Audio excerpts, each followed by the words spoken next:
Lowball Joe. I'm Lowball Joe because I buy good deals. Knowing what you're talking about builds confidence. Confidence builds relationship. Listen to me carefully out there. Everyone that wants to be an investor, the money is made at the purchase, at the acquisition, up front.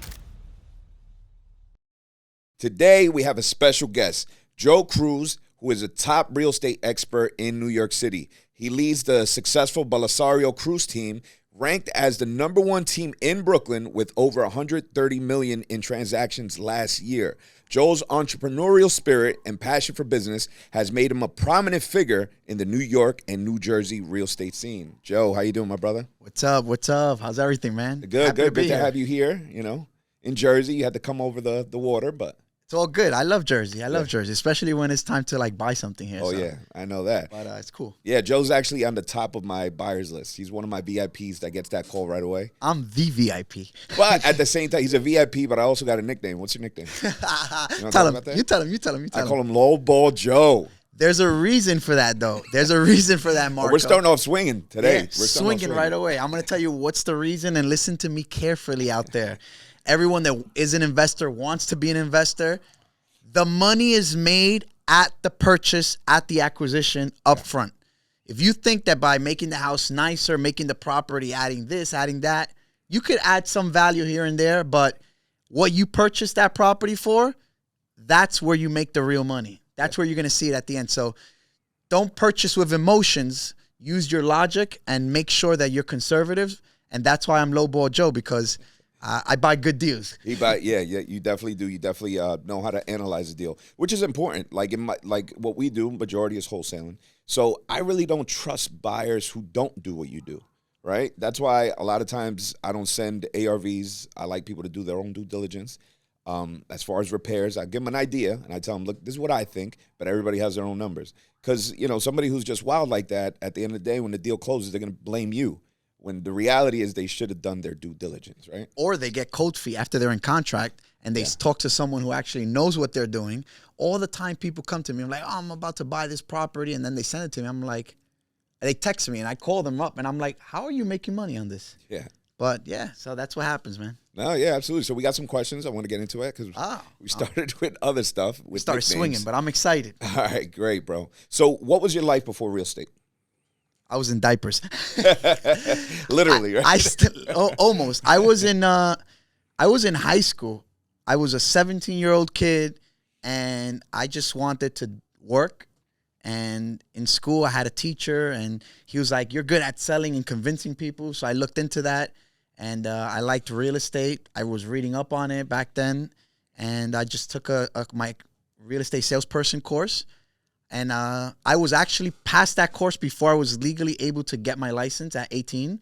So on my 18th birthday, I already had passed my exam and then applied for my license when I was 18. And I was an intern working as a 17-year-old in real estate, renting apartments in Brooklyn. Wow. When Brooklyn was Brooklyn. I've been in real estate. Yeah, I'm in real estate 17 years now. So. Wow. Yeah. You're like the Canelo of real estate. Because Canelo the boxer, he started early. I'm a big Canelo fan. His career, so by the time he was 20, he had like 20 fights. You know what I'm saying? Because he was fighting as soon as he was able to be pro. Yeah, and I love Canelo, so yeah, I'm the Canelo. Bang, bang, bang. Easy there, don't hurt Easy, right? Easy, Canelo. No, that's awesome. So was there somebody who guided you towards real estate? Like, because a lot of kids at 17 aren't really thinking about becoming an agent or even interning. Especially nowadays. So was there somebody that was pushing you towards that or something you saw? There was not someone specifically pushing me, but just that even at an early age, I had that business entrepreneurial spirit in me. And I wanted to like sell and I wanted to get things and go out. And, you know, these things my mother always told me that you got to work for what you want in life. And, you know, back to that question you asked, even before I started real estate, I used to work in my mother's grocery store, making sandwiches and helping her sweep the store, the bodega. Yeah. And so I just, at an early age, I had that, like, entrepreneur business mindset. So you come from a family of entrepreneurs, it sounds like. Yeah. Talk about that a little bit. My mother was a single mother who owned a bodega in Brooklyn. And she worked 7 days a week. Monday through Friday, 7 in the morning to 10 o'clock at night. And that's what I saw. That's what I grew up seeing. And, even when I was very young, everyone in my family always had like businesses and stuff like that. So that kind of, it's kind of in the blood almost. Yeah. Yeah, that's awesome, man. So since you've been in the business for 17 years, right? What's the difference that you see from when you started to where real estate is now? I wish I could have bought property back then. All in Brooklyn, right? All in Brooklyn. I mean, I remember, I still tell my mother this, who owns a 4-family in Bushwick in Brooklyn, and she bought it for $250,000. It's probably worth for $1.5 million. And her neighbors and people she knew back then, 15, 20 years ago, they offered to sell their property to her, and she never took those opportunities. So the biggest change I've seen is how much prices have increased. Yeah. And it's just true that if you buy, the best time to buy is always now, because 10 years from now, you're going to regret it anyways. Yeah. Sometimes I see people walk away from a deal to buy a property just because it's like $10,000, $20,000. I'm like, you're going to regret that in 10, 20 years. Yeah, absolutely. So, that's the biggest change. How in history, it has shown us that prices usually double every 10 to 15 years, especially like in the New York area and now in Jersey. I mean, the prices are insane. In Newark, you could have bought a 2-family for a 40K. Yeah. That's how it was 6 years ago. And that's only 6 years. Now the deals are going for. I just bought a 2-family for $500. For me? Not from you. On somebody else's list? No, that's awesome, man. So starting so young, right? Like, what was the hurdles that you ran into being young in real estate? Because like in any business, when they see a young kid, because you're a young kid. You got to convince people. Okay. Now, how do you do that? Credibility. That was the biggest hurdle. Getting people to say, to kind of have that feeling that you're a credible source, that they can believe what you're saying. The best way to do that is to really study, do your homework, and have knowledge. When you have knowledge in any subject in life or in business, when you have knowledge, you feel comfortable and confident speaking about it. Yeah. So I'm a student of real estate. To this day, I'm reading about the interest rates. I'm reading about the markets. I'm studying. I'm reading articles, looking at other people's podcasts, seeing what they have to say, what other people's input is, because I want to be able to speak with confidence that I know what I'm talking about. So that was the biggest hurdle. But as soon as I learned that the more knowledge I gained, the more I can offer value to the clients and people in front of me, people started doing business with me because they were comfortable. Oh, wow, that's good. Yeah. Yeah, I mean, nobody wants to deal with somebody who's not confident, right? Yeah. So 100%. Knowing what you're talking about builds confidence. Confidence builds relationships. Yeah. Is what I'm getting from what you're saying. And relationships and connections is everything. That's powerful in this business. Absolutely. So I know you started your own brokerage. How long did that take? So, all right, you're an intern, right? So what happens next? I was an intern. Got your license, 18. I got my license. I was renting apartments for a few years. I became, at a company in Brooklyn, one of the top rent-to brokers and agents. I did hundreds and hundreds of transactions for a few years. And then I partnered up with a friend of mine. We opened up a small boutique company. It was called Urban Realty back then. And we had a few offices, and we did that for about 8 years. Met great people along the way, learned a lot. Then my company was actually acquired by another firm. And then I partnered up with my current partner, and we started and merged our teams together with his agents and my agents. And like the Transformer, we came together to become a powerful team, and we've been doing that for quite some time. And it's just a great chemistry. So it works out really well. Wow, that's awesome, man. Congratulations. I think a lot of times people don't realize that if you really want to get to the next level, partnering up with somebody that's as equal and can bring something to the table, it's pretty much like the shortcut to it. Right? Absolutely. I love partnerships. In every business, every real estate investment I've done, I always have a partner. I've always had partners. I just feel like 2 or 3 go further than just yourself. And, it creates a balance, and everyone has input and an opinion, and someone may see something that you're not seeing. So it's important. It's a good thing. And like you said, it's a faster pace to where you want to get. No, yeah, that's so good, man. Now, what I find different from you, because you are an agent, you're a broker, you have your own office, you have your own sales team. Correct. But you're very savvy on the investor side, and that's something I don't typically see. Because I see an agent, they're just focused on being an agent and doing sales, but not necessarily acquiring properties like you do. Like, do you teach your team that? But what made you get into more of the investing side? So I remember this so clearly that a two-family in Brooklyn came to me. I'm talking about 10 years ago, something like that. And I knew this was such a great deal. And I brought it to an investor. And I was like, this is a phenomenal deal. And in my heart, I knew I should have been the one buying this house. And I was not all there financially. You know, in business, you know, sometimes you have always you have ups and downs. Yes. So I was in one of those down periods. I wasn't financially capable of acquiring, but I knew it was such a great deal. And of course, he bought it. And he made like $400,000. And I knew he was going to make that money.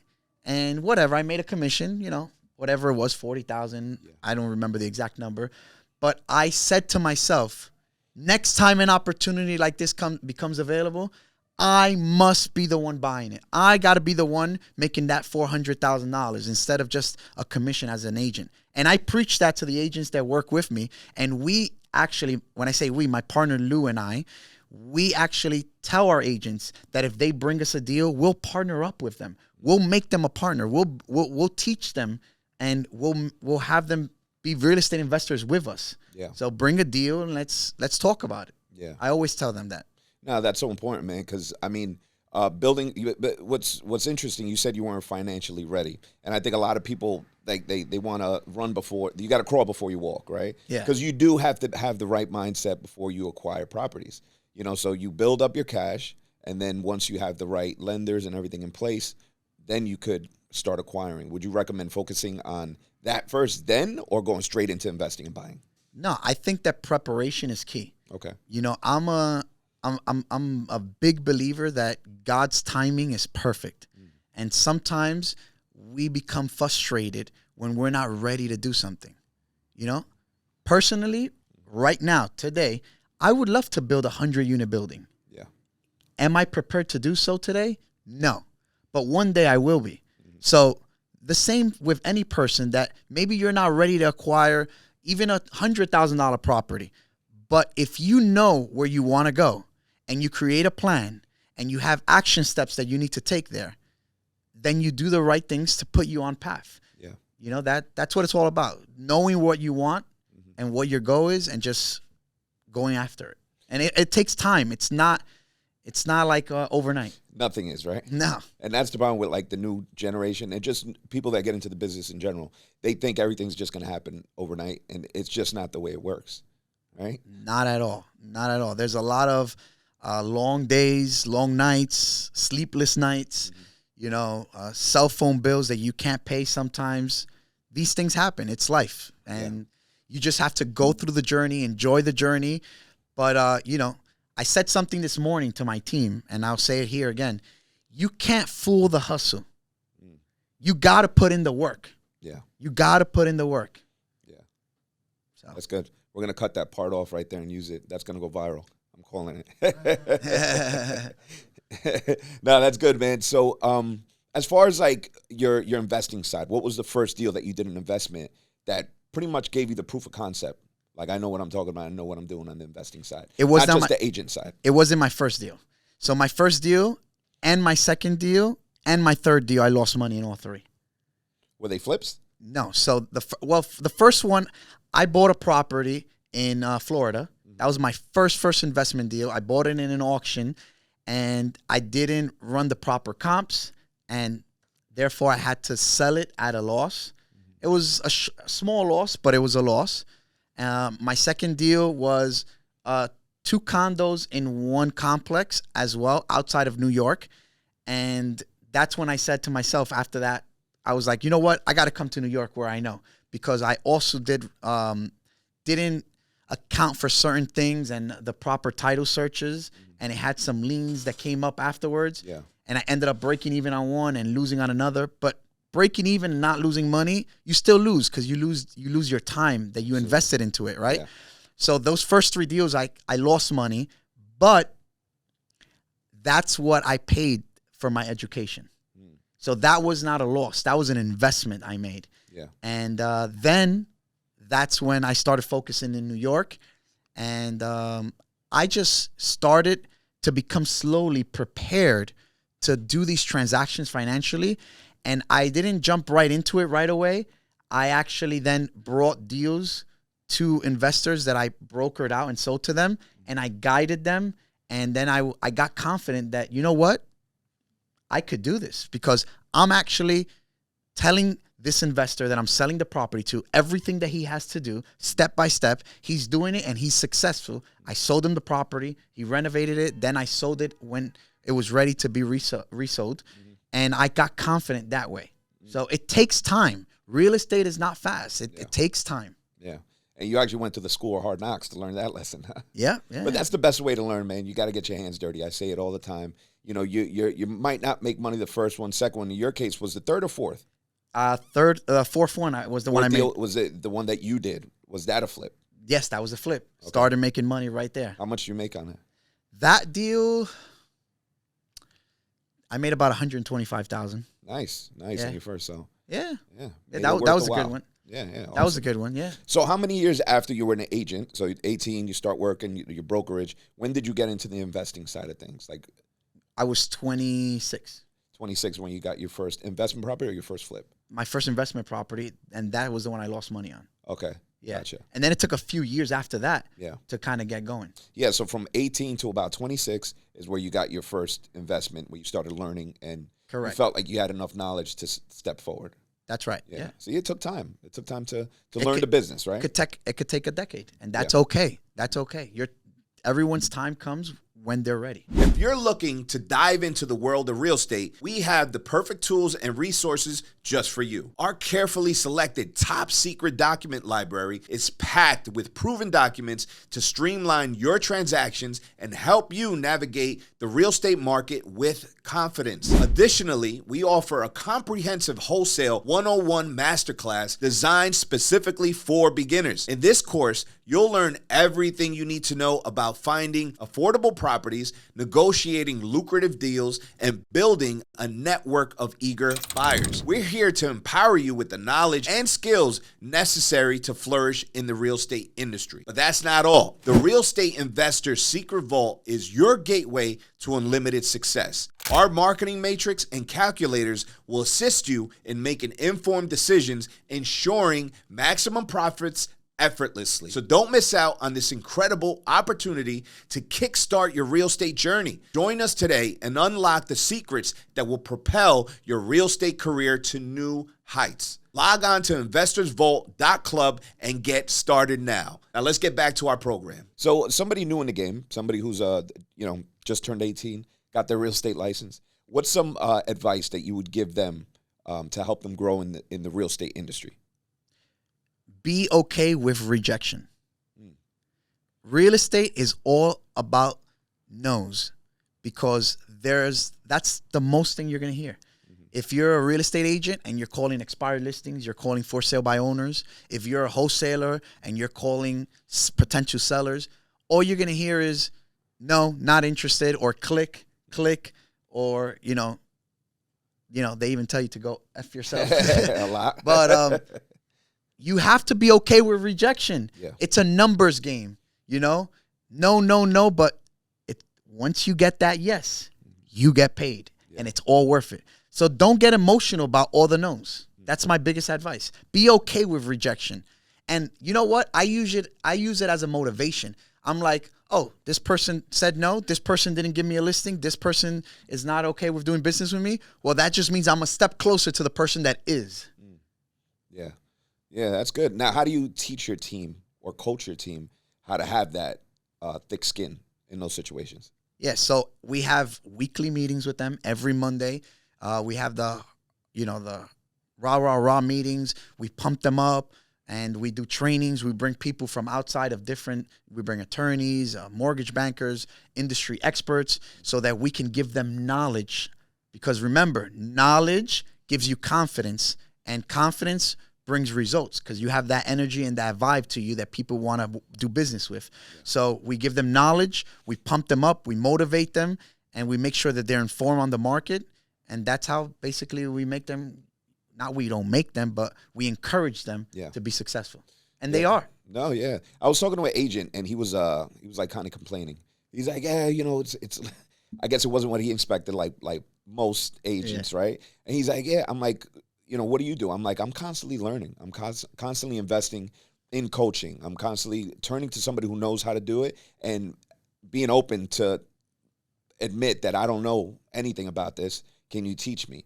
Right? And he's like, oh yeah, my broker has like speakers every week. I'm like, those speakers that your broker brings on, I pay thousands of dollars to go listen to, you know, at an event or a monthly course. I'm like, you have access to it. You know, tap into it. And I think a lot of agents don't tap in to what their broker supplies them with. You know, it's a lot of knowledge, a lot of encouragement, and puts them in the atmosphere to win. You know, Marco, what are the 3 most dangerous words in the English language? What is it? I know that. The moment that you say to yourself, I know that already, your brain shuts down, you close shop, you're no longer open for business, you can't learn anything. Yeah. And if you can't learn anything, then you're not growing. Yeah. So I never think to myself like I already know that. If it doesn't matter if it's, you know, a waiter, a janitor, a CEO, it don't matter who it is. Every person, every human that walks this planet Earth can teach us something. Yeah. We can learn something new from everyone every day. Yeah. And that something that you may learn from someone may be that one thing you need to maybe make a deal. And make $10,000 or $20,000 or $100,000. So you have to be open to coaching, to learning from anybody and everyone at any given point in time. Yeah, I say it all the time. If you're not teachable, you're not reachable. Woo! All right, preach. That shit is nice. That's dope. Yeah, man. So, what's next for Joe Cruz? What's next for me is focusing on growing my development business and my portfolio and holding properties. You know, I said it earlier, I would love to build a huge development, 50, 100 unit building. I'm not there yet, but I'm going to be. Yeah. So in the meantime, I'm building, I'm learning, I'm growing. And even early on in my life, you know, I meant to tell you this, I invested a lot in seminars, you know, self-development, and, you know, just growing. Because we're like trees, you know. Sometimes you see like a little tree and it's like all small, but the roots are very strong. Yeah. We have to work internally on ourselves and our programming and our state of mind and our attitude and our beliefs and spiritually as well. And then the results start showing up. And then the tree grows and provides the fruits. Yeah. So what's next for me is continue to work on me, right? Continue to make sure that I'm always learning, growing with the market, adapting to the market, and making sure that, you know, I'm ready for when my opportunity comes to build even something bigger. Right now, I'm in the process of getting approved plans on a 2-family and a 3-family in Orange, New Jersey. You bought one from me, right? Didn't you buy one of the lots? Absolutely, yeah, yeah. Maybe buying another one from you. Yeah. You gotta let me know. You know, they go quick. He's always closing. Always be closing. I love that. But that's what's next. You know, doing what the projects I have, continuing to growing my real estate team and growing with my team and that platform and all the partners and clients that I have, and just continuing to work. Because again, I'll say it again, you can't fool the hustle. You got to put in the work. That's good. That's good, man. So what made you want to get into like the development side? Because we met, you know, you already had your brokerage in Brooklyn. You teamed up already, and you have like 130 million in sales, right? That was last year. So, and then you get into house flipping. That's where we met. You know, I gave you some deals and you flipped it. A few deals. You bought, quite a few, a decent amount. And then out of nowhere, you called me. You're like, I'm looking for lots, Marco. Get me lots. I think that afternoon, I called you like, yo, I got a lot. Yeah, because what made you want to get into the development now? Is it just the next step, or? It's the next step, and because renovating these houses, I became also a licensed contractor, and I partnered up also with another partner of mine, and we started we built a construction company also on the side and servicing clients on that end as well. And I grew up even a deeper, stronger passion for construction and development. And, you know, one of the flips, I had to like almost tear it down. And I'm like, you know, it would have been almost easier just to build it ground up. So I was like, moment. Ding. Exactly. And I have, in real estate as a broker, I have clients who are developers and they've built 81 unit buildings, 60 unit buildings, and they're rental buildings. And I acquired the exclusive and did these portfolios for them as rentals and did new development rentals. And I see the process. I mean, one of my clients right now is building 150 units in Brooklyn, where the Grand Prospect Hall was in Brooklyn. That's like a very iconic, famous place. Yeah. And he's building 150 units. And I drive by every day. I look at the process. And it's like, that's what I want to do. And it's like, it becomes your passion. Yeah. And that's how I got there. And pretty cool, man. Because I've seen your journey. You know, we follow each other on social media. Yeah. And I see how excited you are with your guys while they're flipping. I think there's a dude always dancing. Yeah. I mean, got the bachata going on in the background. Yeah. I try to provide everywhere I am. At any room I walk into, I try to bring good energy, positive vibes, happiness, because you only live once. We got to take advantage of the time we have on this earth. Yeah. And, you know, I walk into my construction sites, you know, I buy my guys lunch. I'm always happy with them. If I have to dance with a guy, you know, I post it on social media. Dance with a guy, whoa. Yeah, man. Yeah, we have fun, man. Have fun, yeah. We have fun. We have fun. Yeah. That's what it's all about. Now, I also noticed that you were doing some investment overseas. Talk about that. Yeah, so I have a development site in the Dominican Republic up in the mountains. Okay. And I have... What part of... That area is called San Jose de las Matas in Dominican Republic, and it's an enclosed complex called Campo Verde.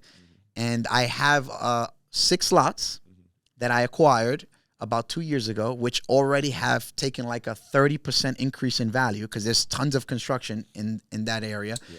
And it's going to be villas, 6 villas. I already did the architectural drawings and plans, and I submitted to the Department of Buildings over there.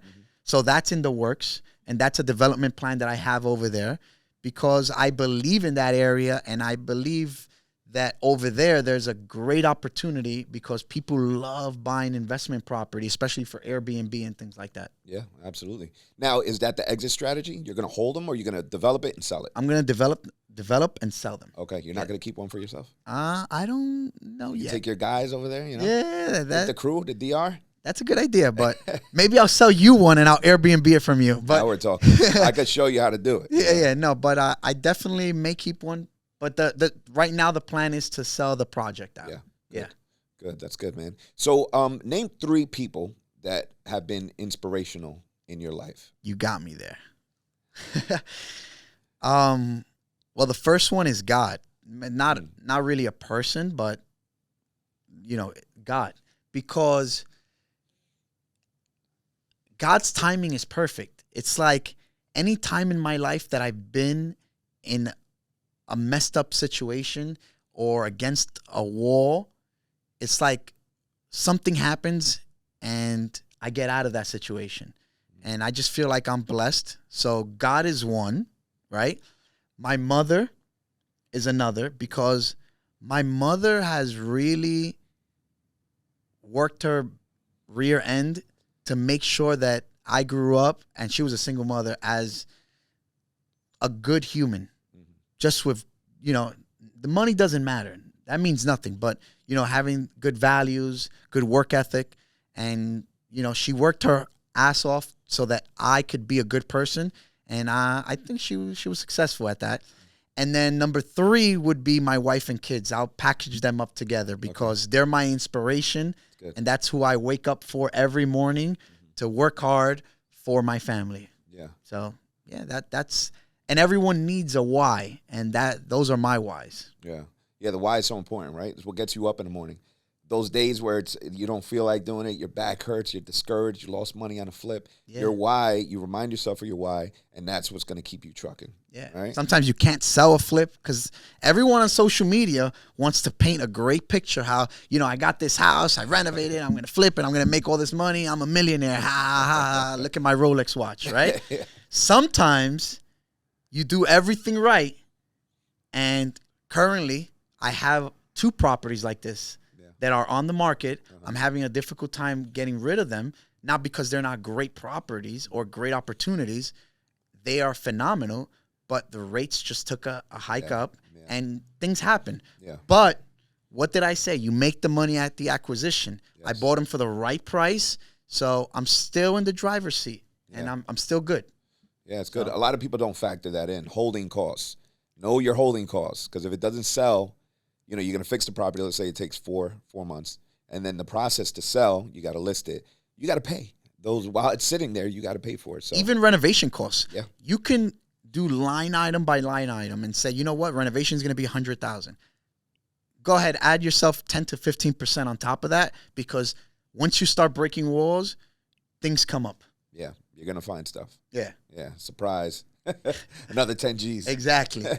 My partner Lou walks in, and it's funny. Every time he walks in, I'm like, well, there goes the budget, because he starts recommending great recommendations. We should move this, we should move that. And I'm like, yeah, we should, but that's going to add $10,000. But then we make the right decision, and that's again back to partnerships. There's a balance, and they're great. So yeah, that's good, man. So one myth in your industry that you want to debunk, and it could be in real estate, like as far as a broker, when you were an agent, or as an investor. One myth that you want to debunk. That you can get rich quick in real estate. That's complete lies. You can work 10, 15 years and still be broke in real estate. Yeah. You can do everything right and still lose on a deal. Yeah. Not everything is perfect in real estate. Mm-hmm. It's a difficult industry. It's a very rewarding industry. There's a lot of money to be made. Yeah. But it's not all perfect, So you have to be prepared for those bad times. Yeah. And those bad deals. Yeah. I learned that quick because, you think about real estate. Oh, he owns a bunch of properties. He collects rent. He does no work. That's just not the reality of it. And I learned that what really is creating cash flow. Whether you're an agent, you're getting those deals, you're closing, or even in business, and you have a business that creates consistent cash flow. Use that cash flow, then invest it into real estate. But people have an idea that you're just going to buy your first property and become rich. Like you might make, $200 cash flow a month? Yeah. Who's going to get rich on that? And $200 is really negative, because if one tenant moves out, now you got to paint the apartment. Now you got to clean the apartment. Yeah. Now you may need to replace a toilet seat, a faucet. That's $1,000 right there, whatever.